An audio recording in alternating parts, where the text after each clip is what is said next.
नमस्कार, आपका बहुत बहुत स्वागत है। मैं हूं आपके साथ वर्षा शर्मा। रुक करेंगे मध्य प्रदेश की खबरों की ओर।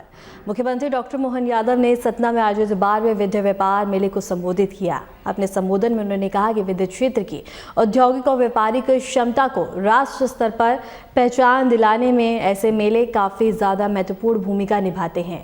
मुख्यमंत्री ने स्थानीय उद्यमियों, कारीगरों और व्यापारियों की सराहना करते हुए कहा कि सरकार प्रदेश में निवेश, रोजगार और स्वरोजगार के अवसर बढ़ाने के लिए लगातार कार्य कर रही है। उन्होंने भरोसा दिलाया कि व्यापार और उद्योग से जुड़े लोगों को नीतिगत सहयोग और सुविधा भी आगे मिलती रहेगी।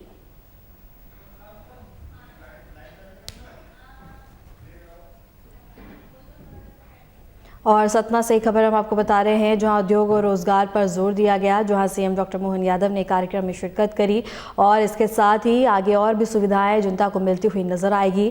जहां व्यापारियों को बता दें कि सरकार का भरोसा दिलाया गया है और इस दौरान बता दें कि सीएम मोहन यादव ने यहां सभी को संबोधित भी किया।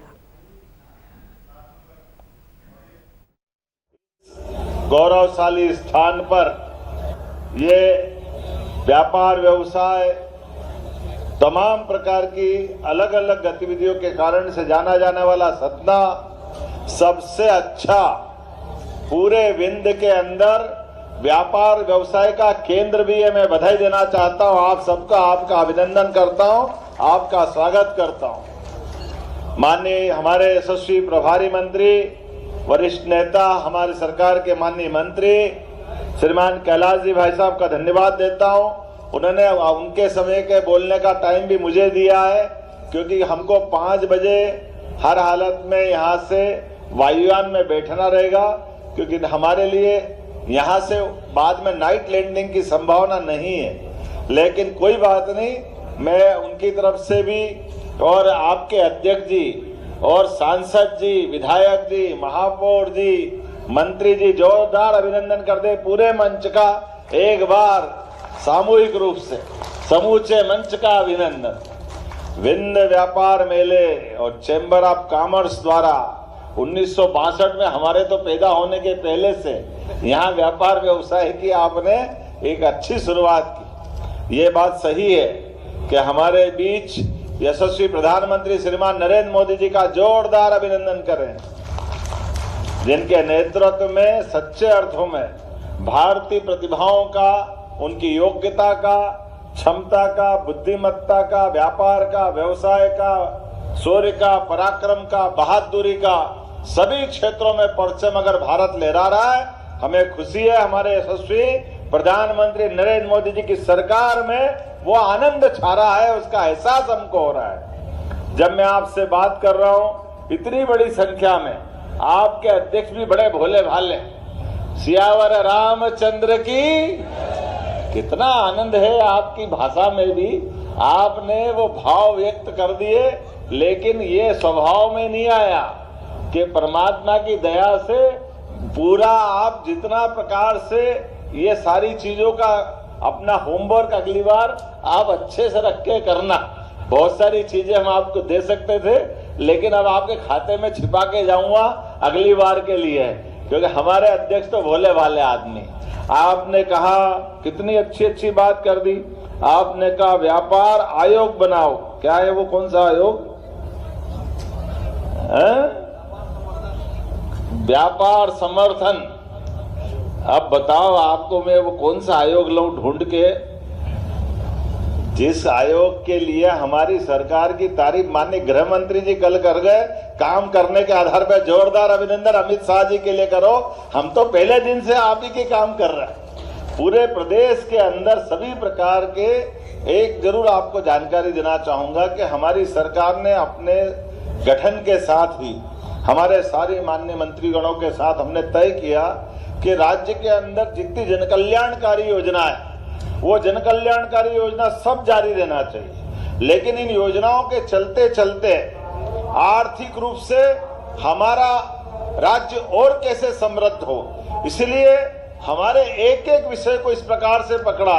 जैसे चुनाव के बाद सरकार बनी, सरकार बनने के बाद अगली सरकार तक, अर्थात हमारे सरकार के 5 साल के टेन्योर में जो बजट हमारे ईयरली रखते हैं, वो ईयरली बजट को 5 साल में डबल करने का टारगेट किया है। ये राज्य की विकास की अपनी अवधारणा है। इसलिए 3.5 सवा 3 लाख करोड़ का बजट हम अपने 5 साल में 7 लाख के करोड़ के आसपास पहुंचाने वाले हैं। जब मैं 7 लाख कह रहा हूं तो व्यापारी ताली बजा ही सकते हैं एकदम अपने आनंद के साथ। आपसे अच्छा कौन क्या समझेगा।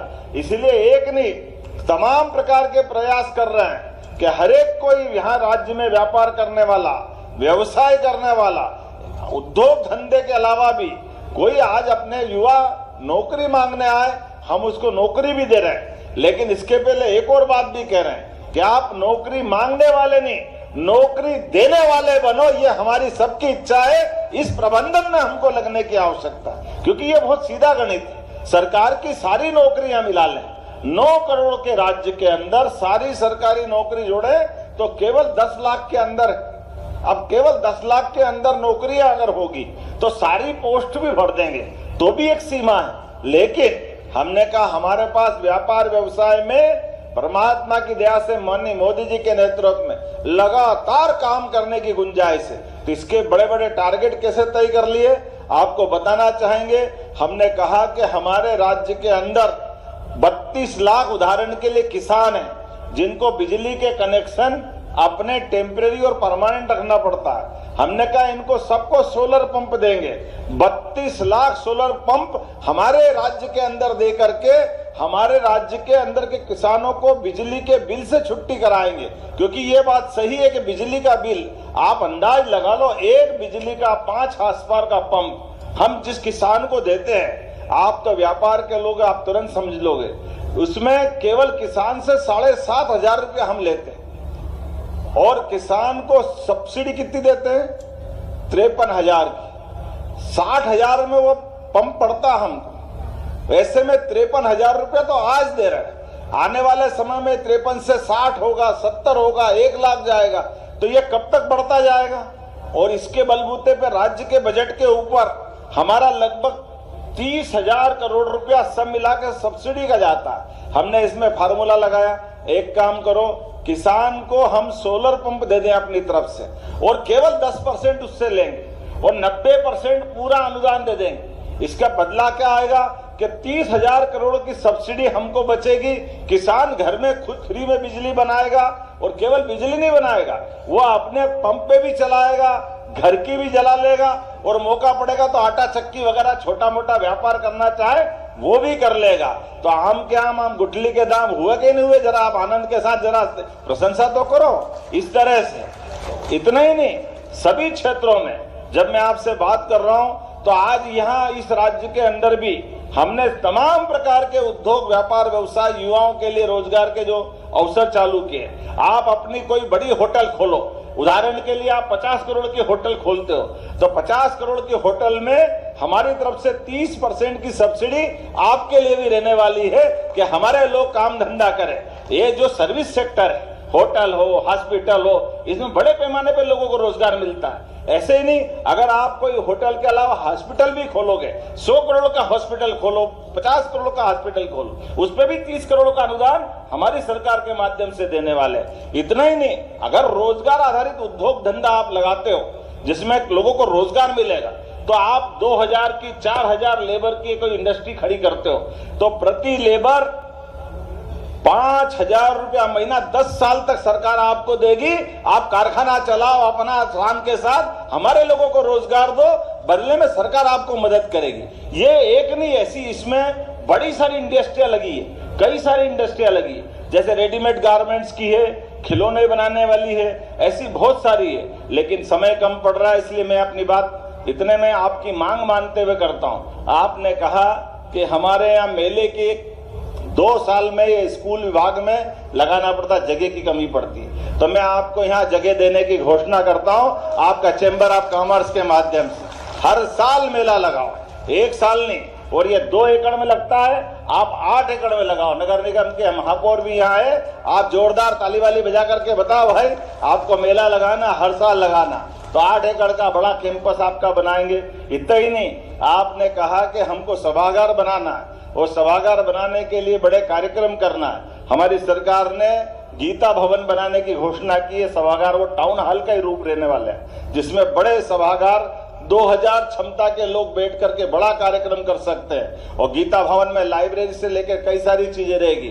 चैम्बर उसको भी लेना चाहेगा, पीपीपी मॉडल पे आपको देने की घोषणा करते हैं। आप बना बढ़िया सभागार अपने सभी कार्यक्रम चलाओ। इस प्रकार की व्यवस्थाओं के लिए हमको कोई तकलीफ नहीं। तीसरी बात आपने कहा है कि यहाँ व्यापार व्यवसाय करने के लिए हमको अपनी सरकार की योजनाओं का लाभ मिलना चाहिए। तो मैं ये माननीय सांसद जी ने एक बात अच्छी रख दी, हमने रीजनल इंडस्ट्री कॉन्क्लेव की, जिसको रीवा में, ग्वालियर में, जबलपुर में, जहाँ जितने संभाग केंद्र थे अभी तक हमने वहां भी की, लेकिन अब जिले के अंदर करने वाले हैं। तो बीच में माइनिंग सेक्टर की रीजनल इंडस्ट्री कॉन्क्लेव की तर्ज पर कटनी में हमने कार्यक्रम किया था। लेकिन अगर आपने सतना की बात कही है तो हम सतना में लगाने की घोषणा करते हैं। सतना में हमारा इंडस्ट्री कॉन्क्लेव लगेगा।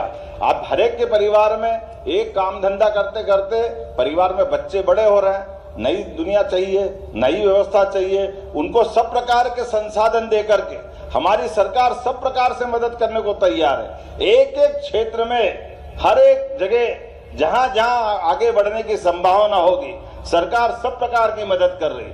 अभी तो आपने पीथमपुर की तर्ज पर बड़ा इंडस्ट्रियल बेल्ट नहीं मांगा है। हमारा तो प्रयास है सतना में 100 एकड़ का नया इंडस्ट्रियल पार्क बनाने की घोषणा करते हैं, जिसके आधार पर कई सारी और नई इंडस्ट्रियां खड़ी हो।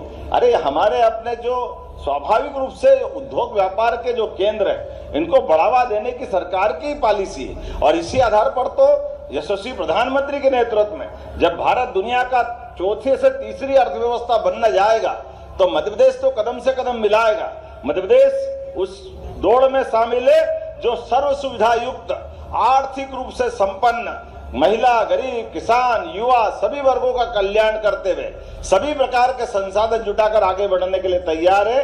तो आज हमने दिन में घोषणा की। अभी तो हमें समझता इंडस्ट्री डिपार्टमेंट को एयरपोर्ट भी मांगना चाहिए। आपने एयरपोर्ट ही नहीं मांगा कि आज यहाँ हमारा एयरपोर्ट बड़ा कर दो, बड़े प्लेन उतरना चाहिए। तो मैं आज आपको वो भी देने की घोषणा करता हूँ। आप नहीं मांग रहे हो फिर भी देने की घोषणा करता हूँ। जब बड़ा एयरपोर्ट बनेगा जिसमें सब प्रकार के प्लेन उतरेंगे। और आगे बढ़ो, आपको हेली सर्विसेज चाहिए, भविष्य में हेलीकॉप्टर की सर्विसेज के आधार पर हमारे साथ अब हमने धार्मिक पर्यटन का बढ़ावा देते हुए अपने राज्य के अंदर जैसे उत्तराखंड के अंदर केदारनाथ, गंगोत्री, जमुनोत्री, बद्रीनाथ जाने के लिए हेलीकॉप्टर सर्विस चालू की। हमने अपने राज्य के अंदर सभी पर्यटक केंद्रों के साथ धार्मिक केंद्रों को जोड़कर भी हेली सर्विसेज चालू की। उस हेली सर्विसेज के आधार पर हेलीकॉप्टर की व्यवस्था के आधार जोड़ करके वो सारे लाभ दिलाने के लिए भी सतना के साथ भी जोड़ करके, क्योंकि आपके पास एक तरफ चित्रकूट है, एक तरफ मैहर की माता जी है, इसलिए उस सर्किट के अंदर हमने ये भी गुंजाइश रखी। और इतना ही नहीं, आने वाले समय में आप भी हेलीकॉप्टर खरीदो, आपका हेलीकॉप्टर भी किराए पे लगवा लेंगे। कोई प्लेन खरीदे, प्लेन भी किराए पे लगवा लेंगे। हमारे लोग क्यों आगे नहीं बढ़ना चाहिए? यहाँ बसें भी बहुत है, बस चलाने वाले भी है। हमारी सरकार ने अगली योजना ये बनाई कि हम राज्य परिवहन की निगम की तर्ज पर बसों का प्रबंधन भी सरकार के माध्यम से कराएंगे। और पीपीपी मॉडल पर आपकी बस है क्या? लो बताओ, आप खाक में छोरा गांव में ढिंडोरा, पता ही नहीं चल रहा क्या हो रहा है। हमको क्या मालूम? आपने देखो, हमने तो सही कहा था। अरे जिस किसी के भी हो, उनकी हो सांसद जी, आपकी हो, आपके भी चलवाएंगे, चिंता मत करो। हमको क्या परेशानी? हमने तो खुला ऑफर दिया, खुला टेंडर दिया कि आप हेलीकॉप्टर हो, हवाई जहाज हो, बस हो, जो वाहन साधन हो, प्रदेश की बेहतरी के लिए, गरीब से गरीब आदमी के लिए इन सब संसाधनों का उपयोग सरकार करना चाहती है। इसलिए एयर एम्बुलेंस की सुविधा भी हम दे रहे हैं। आप बताइए, हॉस्पिटल में कोई बीमार भर्ती है और उठा करके सतना से उसको किसी हालत में दिल्ली बंबई पहुंचाना जिससे वो अच्छा हो सकता है, ऐसे में उसको हेलीकॉप्टर की, एयर एम्बुलेंस की आवश्यकता है। गरीब आदमी कहां से लाएगा? हमने कहा कोई बात नहीं, केवल आयुष्मान कार्ड बना ले, उसके बलबूते पर अगर एयर स्ट्रिप है तो विमान भेज देंगे और हेलीपैड है तो हम अपना हेलीकॉप्टर भेजेंगे, लेकिन 1 रुपया उसका नहीं लगेगा। जान बचाने का काम राज्य सरकार करेगी। इस योजना पे हम लोग काम कर रहे हैं। इससे आगे भी हम तो भगवान राम की धरती पर हैं, इसलिए हमने कहा राहगीर योजना के बलबूते पर किसी चौराहे पर भगवान न करे कोई एक्सीडेंट हो जाए, लेकिन अगर एक्सीडेंट हो जाए और कोई घायल वहां पड़ा है, उसको तुरंत हॉस्पिटल पहुंचाओगे, उसकी जान बच सकती है। ऐसे में हमारा कोई भी राहगीर आता जाता देख करके, अभी तक तो पुलिस के डर के मारे कोई हाथ नहीं लगाता था, बाद में पुलिस परेशान करेगी। ये सारा संकट खत्म करके हमने योजना बनाई, आप घायल को उठा करके हॉस्पिटल 1 घंटे के अंदर पहुंचा दो, और वो गंभीर घायल अगर उसकी जान बचती है, ऐसे में 25,000 रुपया हम पहुंचाने वालों को इनाम देने वाले हैं। 1.5 लाख का तो इलाज उसका करेंगे, लेकिन जिसने जान बचाई उसको भी प्रोत्साहन देंगे। ऐसी एक नहीं, कई सारी योजना मैं बता सकता हूं, लेकिन पर्ची पे पर्ची आ रही है कि 5 बजे बाद हेलीकॉप्टर हवाई जहाज जाने की सुविधा यहाँ नहीं है। तो अगली बार आपके लिए फिर आएंगे, उम्मीद करेंगे। यशस्वी प्रधानमंत्री का देखो चमकदार फोटो कितना अच्छा लग रहा है। ये मेला सार्थक हुआ, जोरदार अभिनंदन करें। ये माननीय नरेंद्र मोदी जी के भारत सरकार के माध्यम से चलने वाली सरकारों का दौर है। आइए हम सब मिलकर के राज्य की बेहतरी के लिए, भारत माता की सेवा के लिए इसी प्रकार से काम करते रहेंगे। मेरी अपनी ओर से अब बात आपने जितना बोला नहीं, उससे ज्यादा मैंने बोल दिया है। अगली बार के लिए भी रखो, जोरदार ताली वाली बजाओ। ये सारे मुद्दे का समाधान अगली बार करेंगे। मेरी अपनी ओर से एक बार फिर ये अच्छे व्यापार मेले की बधाई। बोला मेरे साथ, भारत माता की, भारत माता की। बहुत बहुत धन्यवाद इस स्वर्णिम सौगात के लिए। केंद्रीय मंत्री शिवराज सिंह चौहान ने विकसित भारत ग्राम योजना विधेयक और मनरेगा को लेकर कांग्रेस पर तीखा हमला बोला। भोपाल में मीडिया से बातचीत के दौरान उन्होंने कहा कि कांग्रेस आज मनरेगा के नाम पर घड़ियाली आंसू बहा रही है, जबकि सच्चाई ये है कि उनके शासनकाल में मनरेगा भ्रष्टाचार का प्रयाण बन चुका था। शिवराज सिंह चौहान ने आरोप लगाया कि कांग्रेस सरकार के समय मनरेगा में मजदूरों की जगह मशीनों से काम कराया जाता था, श्रमिकों के स्थान पर ठेकेदार कार्य किया जाता था। उन्होंने कहा कि योजनाओं में लगाए जाते थे और एक ही कार्य को बार बार दिखाकर भुगतान लिया जाता था।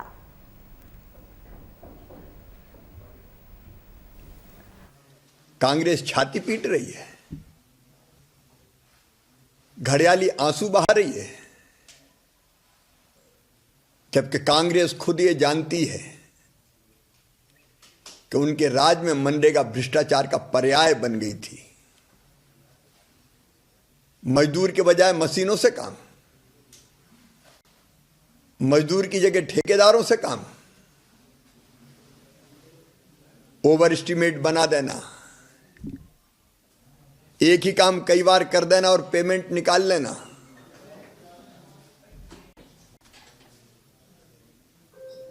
एक ही काम पे बार बार मिट्टी डाल देना, फर्जी जॉब कार्ड, ऐसे काम के मूल्यांकन हो ही ना। खुद श्री जयराम रमेश ने कहा था कि मनरेगा केवल गड्ढा खोदने के लिए और टॉयलेट बनाने के लिए। मोदी जी ने 2014 के बाद कई सुधार किए। कांग्रेस ने किया क्या? जब उनकी सरकार थी, अंधा बांटे रेवड़ी चीन चीन के दे, हाथी के दांत खाने के और दिखाने के और। अरे ये मोदी जी थे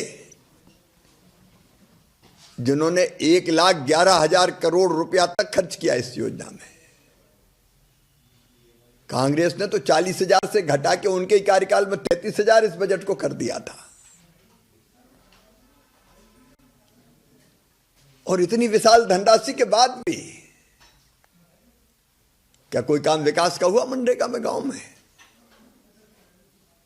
एनडीए की सरकार में 8 लाख करोड़ रुपए से ज्यादा खर्च किए गए, 8 लाख करोड़ रुपए से ज्यादा दिए गए। यूपीए के समय तो केवल 2 लाख करोड़ रुपया दिए गए थे। लेकिन कोई गांव का विकास हुआ क्या?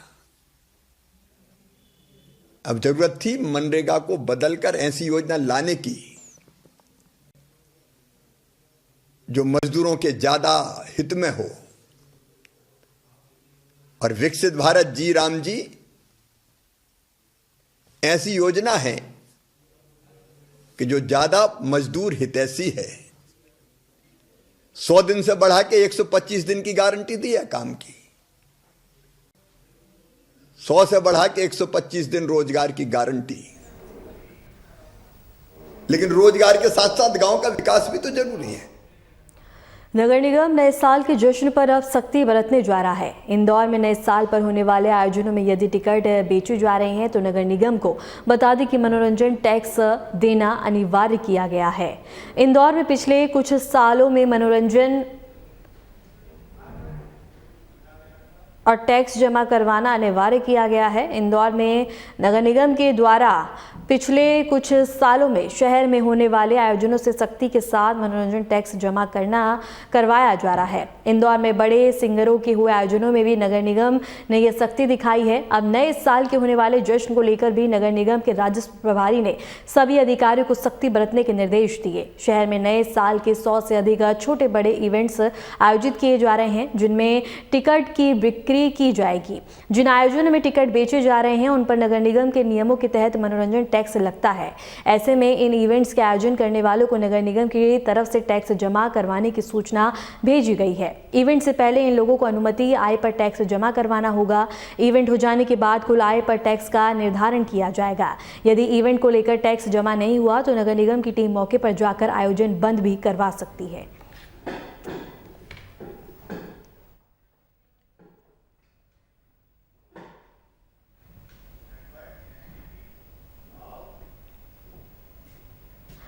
मध्य प्रदेश के जबलपुर क्षेत्र के बौड़ा स्थित जैनम फूड प्रोडक्ट्स पर बता दें कि फूड विभाग ने बड़ी कार्रवाई की है। निरीक्षण के दौरान पाया गया कि फ्रेंच फ्राइज को पैरों से कुचला जा रहा था और पूरी प्रक्रिया गंदगी के बीच हो रही थी। विभाग ने तुरंत बता दें कि प्रोडक्शन पर रोक लगाई और लाइसेंस को निश्चित कर दिया। अधिकारियों ने बताया कि सुखाने के लिए रखे गए फिंगर के आसपास स्ट्रीट डॉग घूम रहे थे, जिससे साफ सफाई और स्वास्थ्य मानकों का उल्लंघन स्पष्ट रूप से देखा गया है। इस तरह की अव्यवस्था और असुरक्षित निर्माण प्रक्रिया लोगों की सेहत के लिए गंभीर खतरा पैदा कर रही थी।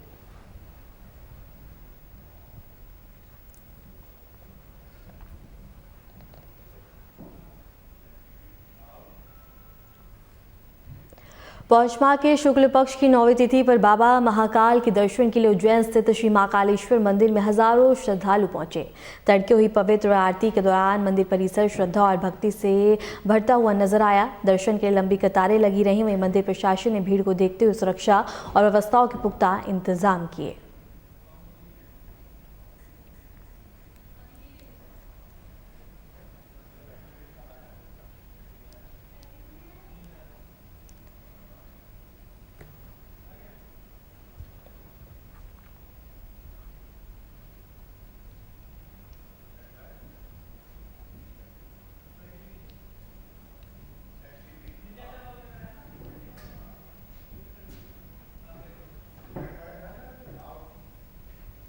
मध्य प्रदेश के विंध्याचल पर्वतों का सौंदर्य और ऐतिहासिक महत्व तो बहुत प्रसिद्ध है, लेकिन क्या आप जानते हैं कि वेदों और पुराणों में भी इस पर्वत की कहानी दर्ज है।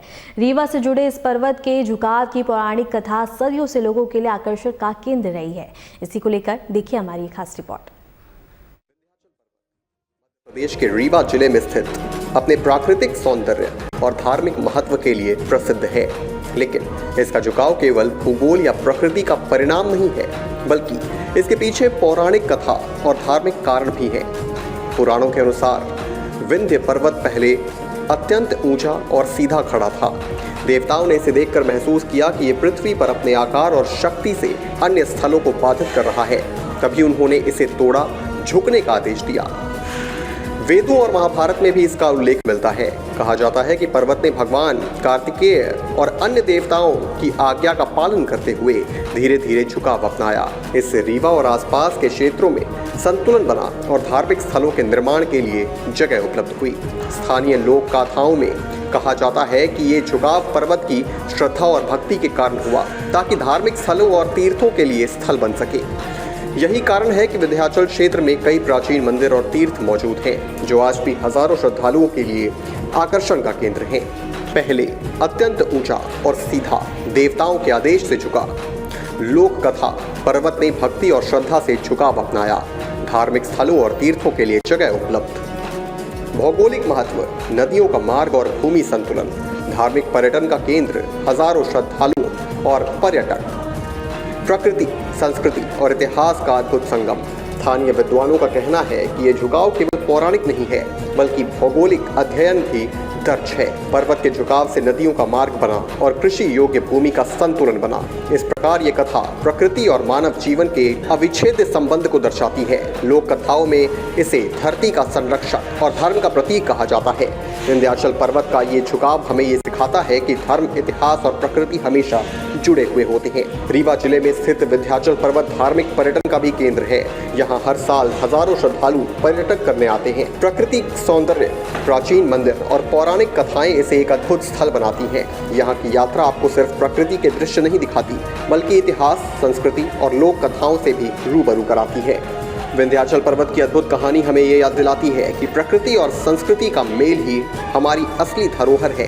रीवा का ये पर्वत न केवल धार्मिक दृष्टि से महत्वपूर्ण है, बल्कि इसके झुकाव की कथा सदियों से लोगों के लिए प्रेरणा और रहस्य का स्रोत रही है। फिलहाल के लिए खबरों में इतना ही, और ऐसे ही मध्य प्रदेश की खबरों को जानने के लिए बने रहिए हमारे साथ।